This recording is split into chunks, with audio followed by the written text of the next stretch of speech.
मैं जिस कवि को बुला रहा हूँ वो हमारी साझी संस्कृति के, हमारी विरासत के कवि हैं। मैं कई बार पढ़ता हूँ प्रभा दीदी, तो मुझे लगता है कि किस देश में दरार डालेंगे, पानी के ऊपर कौन तलवार चला सकता है। ऋषिकेश गया था तो किसी ने मुझसे पूछा कि क्या याद आ रहा है गंगा के किनारे बैठकर।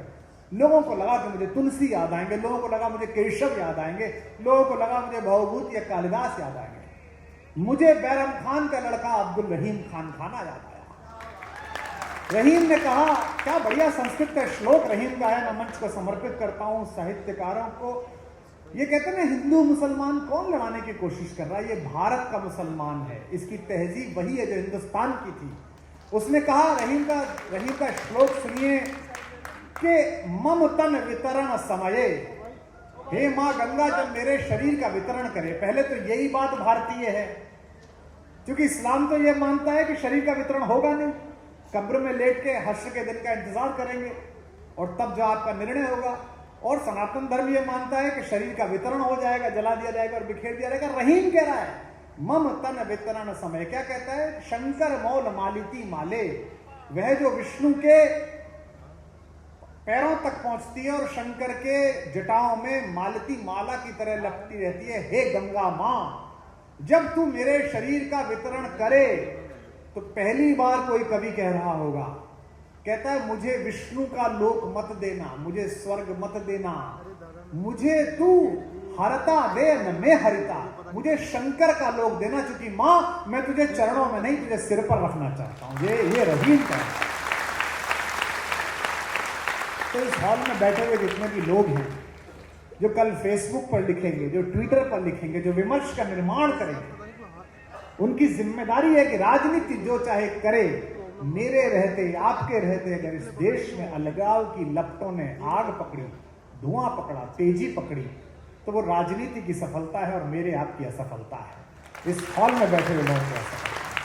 तो क्योंकि समय की सीमा है, बहुत कम समय में आईदान जी ने अपनी बात कही, मैं चाहता हूँ सभी उसका पालन भी करेंगे।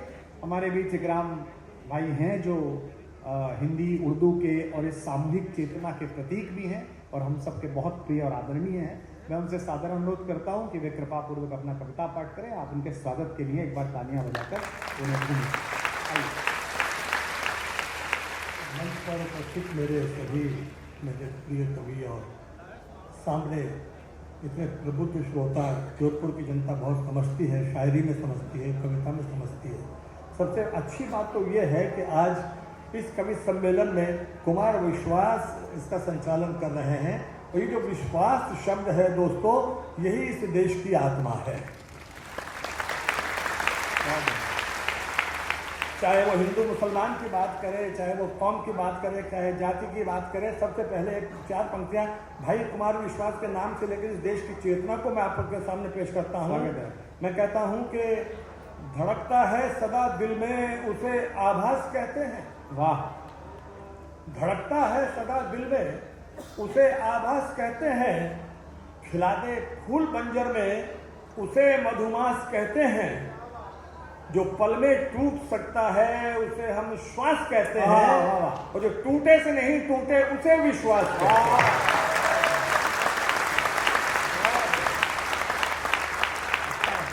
एक बात अच्छी कही कुमार विश्वास ने कि, और भाई आईदान सिंह जी भारती हमारे प्रिय कवि हैं, हमारे साथी हैं, हमारे उम्र के लोग हैं, और वो कह रहे थे कि मेरी राशि है, और आईदान सिंह की और इकराम की तो राशि भी एक ही हो रही है। वो भी आई से शुरू हो रहे हैं, मैं भी आई से शुरू हो रहा हूँ। और शायद ये अच्छा कवि सम्मेलन है कि जिसमें अनुभवी लोगों को सबसे पहले पढ़ाने का काम भाई कुमार विश्वास ने किया है। मैं उनको मुबारकबाद देना चाहता हूँ और शेर ये कहता हूँ कि तुम समझते हो महक गमलों के फूलों की है। तुम समझते हो महक गमलों के फूलों की है। तुम समझते हो महक गमलों के फूलों की है, घर के आंगन में ये खुशबू तो बुजुर्गों की है। वाह बाबा। तुम समझते हो महक गमलों के फूलों की है, घर के आंगन में ये खुशबू तो बुजुर्गों की है। अजीब दौर से गुजर रहे हैं, अंधकार सा लग रहा है, मनोमय बिखराव सा लग रहा है, और ऐसे में हमें साहित्य की बड़ी ज़रूरत है। आज हमारे माननीय मुख्यमंत्री महोदय ने जिन कवियों को यहाँ बुलाया, राजस्थान में जो ये साहित्य का उत्सव किया है, ये साहित्य ही है जो दोस्तों दोनों समुदायों को जोड़ता है, सारी कौमों को जोड़ता है, सारे समाज को जोड़ता है। कुमार विश्वास ने बिल्कुल ठीक कहा कि मुझे इस समय आधुनिक रसखान कहा जा रहा है। वो शायद इसलिए कहा जा रहा है कि मैं बात ही इसी ढंग से करता हूं। एक दोहे से एक बात शुरू करता हूं कि जुड़ा इस देश की माटी से मेरा नाम रहता है। वाह, जुड़ा इस देश की माटी से मेरा नाम रहता है। ये धरती राम की है, इसमें ही इकराम रहता है। वाह, अच्छा है, अच्छा है, अच्छा है। ये धरती राम की है, इसमें ही इकराम है। जुड़ा इस देश की माटी से मेरा नाम रहता है। ये धरती राम की है, इसमें ही इकराम रहता है। जिस कवि की बात कर रहे हैं, अब्दुल रहीम खान खाना की बात कर रहे हैं, रसखान की बात कर रहे हैं, उस रसखान का एक सवैया आपकी जोधपुर की धरती पे, क्योंकि आप तो सूरज के शहर हैं, सूरज नगरी है ये तो, यहाँ तो साहित्य का उजाला हमेशा ही रहता है। मैं वो रसखान पर एक मुक्तक आपके सामने पेश करता हूँ कि जात से सैयद था लेकिन नाम से रसखान था। इब्राहिम सैयद उनका नाम है। इतिहास आ रहा है दोस्तों, ये साहित्य ही हमें आगे लेके जाएगा, यही जोड़ेगा, यही समाज को जिंदा रखेगा कि जात से सैयद था लेकिन नाम से रसखान था। और कृष्ण भक्ति में ही उसकी जिंदगी का ध्यान था। कृष्ण भक्ति में ही उसकी जिंदगी का ध्यान था। सब सवैये कृष्ण के चरणों में अर्पित कर गया। उसके मन के वृंदावन में पूरा हिंदुस्तान। बहुत अच्छे काम है बाबा। उसके मन के वृंदावन में पूरा हिंदुस्तान था। आइए कुछ और इधर से भी हट करके एक दो पंक्तियां सुनाने की कोशिश करता हूँ, क्योंकि जब तक दोस्तों हम मिलकर नहीं रहेंगे, आपस में प्यार से नहीं रहेंगे, भाईचारे से नहीं रहेंगे, जोड़कर नहीं रहेंगे, तब तक हमारा किसी का भी भला नहीं होने वाला है। इसलिए कहता हूं कि पुराने जमाने को याद करके मैं 4 पंक्तियां आपको सुनाना चाहता हूं। मैं कहता हूं कि मोहब्बतों से अपने घर को बांध लेते थे। मोहब्बतों से याद कीजिए दोस्तों, मोहब्बतों से अपने घर को मोहब्बतों से अपने घर को बांध लेते थे, जो मेहनतों से मुकद्दर को बांध लेते थे। वाह वाह वाह। मोहब्बतों से अपने घर को बांध लेते थे, जो मेहनतों से मुकद्दर को बांध लेते थे। हम अपने पक्के मकानों में खुश नहीं रहते, पुराने लोग तो छप्पर को बांध लेते। अच्छा। हम अपने पक्के मकानों में खुश नहीं रहते, पुराने लोग तो छप्पर को बांध लेते हैं। और दोस्तों, इसके लिए जरूरी यह है कि हम उस वक्त को याद करें, उस मेलजोल की मोहब्बत को याद करें, उस जमाने को याद करें जब लोग आपस में एक दूसरे को देखकर खुश हुआ करते थे। और इस देश की कल्पना देखिए। एक ताज़ा दोहा अब ये भी सुना रहा हूँ। अभी नवरात्रा स्थापना चल रही है, आपके नवरात्रा चल रहे हैं, इधर से रमजान चल रहे। मैं रमजान को कहाँ से जोड़कर आपके सामने पेश करता हूँ? जोधपुर की धरती के नाम करता हूँ, भाई कुमार विश्वास को पेश करता हूँ। राम और अजान को कहां से मिलाया जा रहा है जरा देखिएगा, और रमजान के पवित्र महीना अपने दिमाग में रखिएगा। कहता हूं कि राम राम होती उधर, वाह, होती इधर अजान। वाह। कि हमारी तहजीब और ये तरीका जिंदगी का जो हमारा नजरिया है, उसको हमें सोचना पड़ेगा। इस वक्त लोग कोशिश कर रहे हैं कि हम अपने आपस के भाईचारे को खत्म कर दें, आपस की मोहब्बत को खत्म कर दें, जो किसी कीमत पर नहीं होने वाला। होना तो ये चाहिए। मैं वो मुक्तक आपके सामने पेश कर रहा हूँ जिसे गा रहे हैं लोग, जो कव्वाली में इस्तेमाल किया जा रहा है, जिसे दिलीप कुमार अपने भाषण में कहा करते हैं, जिसे सुनील दत्त अपनी पद यात्रा में दोहराते हैं। मैं वो एक मुक्तक आपके सामने अपनी पहचान का पेश करता हूँ। हम लोग कैसे जी रहे हैं और कैसे जीना चाहिए। कहता हूँ कि हाथों में गीता रखेंगे, हाथों में गीता रखेंगे, सीनों में कुरान रखेंगे। हाथों में गीता रखेंगे, सीनों में कुरान रखेंगे। मेल बढ़ाए जो आपस में, वही धर्म ईमान रखेंगे। मेल बढ़ाए, तालियों में गुंजाइश मत कीजिए, कोई ऐसी संभव नहीं है। जहां मन चाहे बजाते रहिएगा, कहूंगा भी नहीं बजाए या ना बजाएं, और बजाएंगे तो रोकूंगा भी नहीं। कि हाथों में गीता रखेंगे, सीनों में कुरान रखेंगे। मेल बढ़ाए जो आपस में, वही धर्म ईमान रखेंगे। शंख बजे भाईचारे का, अमन की एक अजान रखेंगे और काबा और काशी भी होगा, पहले हिंदुस्तान रखेंगे। अच्छा है इकराम भाई।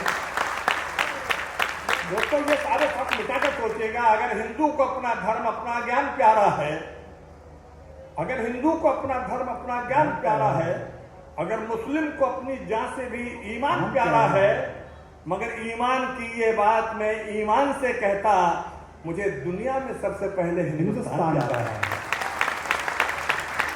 मुझे दुनिया में सबसे पहले इतिहास उठाकर देखिए दोस्तों, इस हिंदुस्तान की पहचान उस मिली जुली तहजीब से ही है।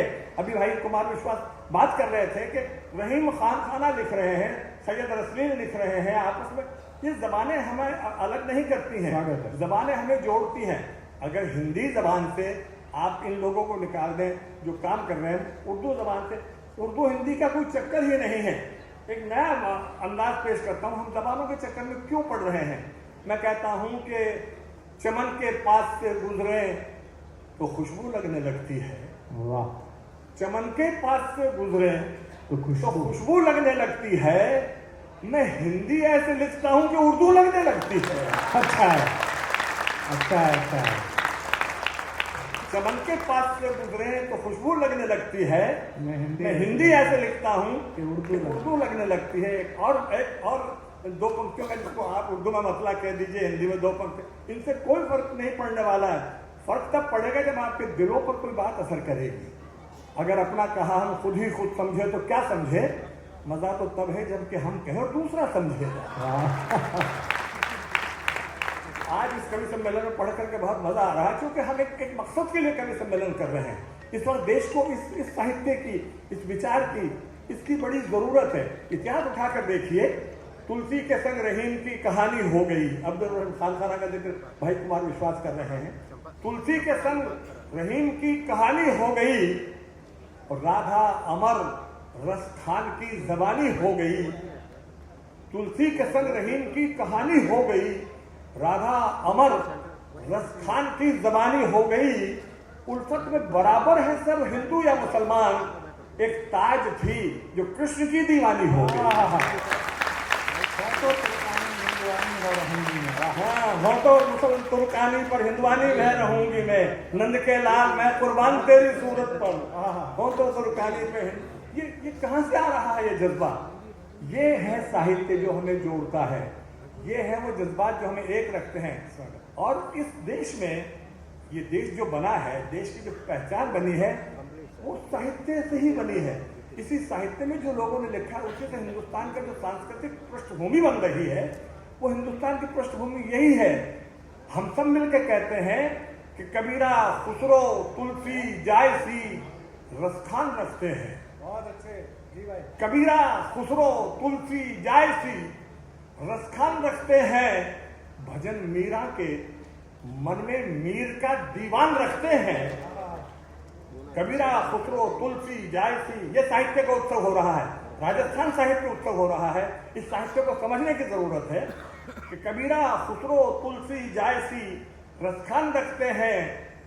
भजन मीरा के मन में मीर का दीवान रखते हैं। सदा सांसों में गीता, बाइबल, कुरान रखते हैं। हम अपने दिल की हर धड़कन में हिंदुस्तान रखते हैं। सदा सांसों में गीता, बाइबल, कुरान रखते हैं। हम अपने दिल की हर धड़कन में हिंदुस्तान रखते हैं। शायरी या कविता या किसी भाषा की गुलाम नहीं है, किसी की तरफ देखती नहीं है। हिंदी, उर्दू में जबानों की तसल रहने दे। कुमार सुनिएगा इसे, स्वागत है। हिंदी, उर्दू में जबानों की तसल रहने दे। ये गजल फन है, इसे सिर्फ गजल रहने दे। हिंदी, उर्दू में जबानों की तसल रहने दे। ये गजल फन है, इसे सिर्फ गजल रहने दे। और यही पैगाम मोहब्बत है जमाने के लिए कि लबे जमुना पे खड़ा ताजमहल रहने दे। लबे जमुना पे खड़ा ताजमहल रहने दे। और जहर के बीज जो हाथों में लिए फिरता है, कौन जहर के बीज ले रहा है, कौन क्या काम कर रहा है, वो आप और हमसे छुपा हुआ नहीं है। बस समझने की जरूरत है। इसको पहुंच जाइए इस शेर पर कि जहर के बीज जो हाथों में लिए फिरता है, क्यों उगाता है ये नफरत की फसल रहने दे, क्यों उगाता है ये नफरत की फसल रहने दे। और गंगा का पानी, जिस गंगा की बात हम कर रहे हैं, जो गंगा का पानी अमृत है, उसके लिए कहता हूं कि इसको मंदिर में चढ़ाना है, वजू करना है, इसको मंदिर में चढ़ाना है, वजू करना है, पाक थोड़ा सा जरा गंगा का जल रहने दे, वाह वाह। पाक थोड़ा सा जरा गंगा का जल रहने दे। अब वक्त की मुझे मालूम नहीं, कुमार विश्वास आज हमारे संचालक है, वो जैसा कहेंगे वैसे ही करूंगा। अगर वक्त की बात है तो फिर वक्त पे एक 4 लाइनें और सुना देता हूँ जी, बहुत कि वक्त आएगा, वक्त जाएगा, वक्त आएगा, वक्त जाएगा, वक्त हर शय को भूल जाएगा, वक्त आएगा, वक्त जाएगा, वक्त हर शय को भूल जाएगा, वक्त अपना संभाल कर रखना, वक्त बेवक्त काम आएगा। वाह, बहुत